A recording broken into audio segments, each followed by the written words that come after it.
Apa yang sedang dilakukan ini? Poros roda gigi yang besar dan patah ini bisa disambung dengan batang baja di Pakistan.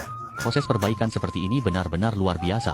Dan untuk poros roda gigi berukuran besar seperti ini, jelas mengganti dengan yang baru sangat tidak efisien, jadi pemilik mobil memutuskan untuk meminta teknisi melakukan penyambungan, hingga bisa menghemat hampir 10 kali lipat biaya. Namun, karena proses pengerjaan pasti akan mempengaruhi permukaan patah. Untuk menghindari panjang yang terlalu pendek setelah perbaikan, pertama-tama harus mencatat data panjang asli, sehingga bisa menghitung ruang tambahan yang tepat. Untuk permukaan patah dengan sudut miring yang cukup besar ini, teknisi hanya bisa terus-menerus melakukan pemotongan untuk meratakan permukaan, agar bisa menciptakan lingkungan yang baik untuk penyambungan selanjutnya.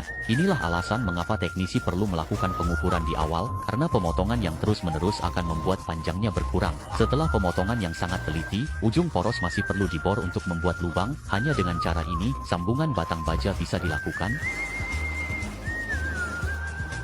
Namun jelas, semakin besar diameter luar, semakin tinggi kekuatan sambungan yang dibutuhkan, sehingga diameter lubang juga perlu diperbesar terus-menerus dengan alat bor dalam. Batang baja yang digunakan untuk penyambungan bisa lebih besar, untuk memastikan poros roda gigi tidak patah lagi. Ketika diameter lubang tepat setengah dari diameter poros, teknisi juga telah menemukan bahan batang baja yang berkualitas tinggi. Mengingat batang baja perlu dimasukkan langsung ke dalam lubang, selanjutnya harus membandingkan diameter lubang yang telah diproses. Untuk batang baja yang memiliki kesalahan, pemotongan harus dilakukan untuk mengecilkan ukuran, terus memastikan permukaannya rata dan halus, dan kedua data tersebut tidak boleh ada sedikit pun kesalahan. Begitu ada kandungan mineral, pasti akan mempengaruhi konsentrik. Setelah teknisi dengan cepat meratakan permukaan ujung, ia bisa menyambungkannya dengan ujung poros roda gigi.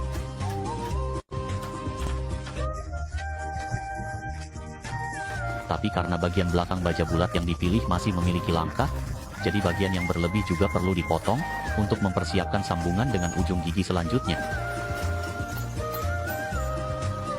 Setelah diameter luar ujung yang tersisa diolah hingga mencapai standar, Ster masih perlu mengolah permukaan patahan, supaya baja bundar dapat tertanam di dalam ujung roda gigi. Untuk bagian permukaan sepatu ujung pedang, tidak perlu menyimpan ujung gigi. Tugas utama adalah memastikan kelurusan permukaan patah.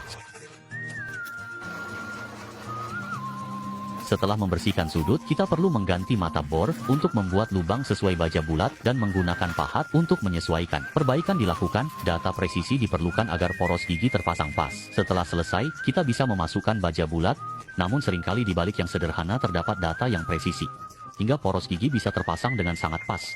Ketika bukaan di ujung roda gigi diproses pada tempatnya, baja bundar dapat disematkan.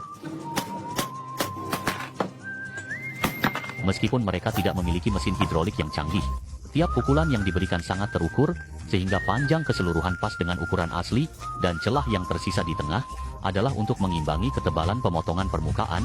Selanjutnya, menggunakan elektroda las berkualitas tinggi yang keras, untuk melakukan pengelasan silang pada celah tersebut, hingga tinggi las mendekati diameter luar poros.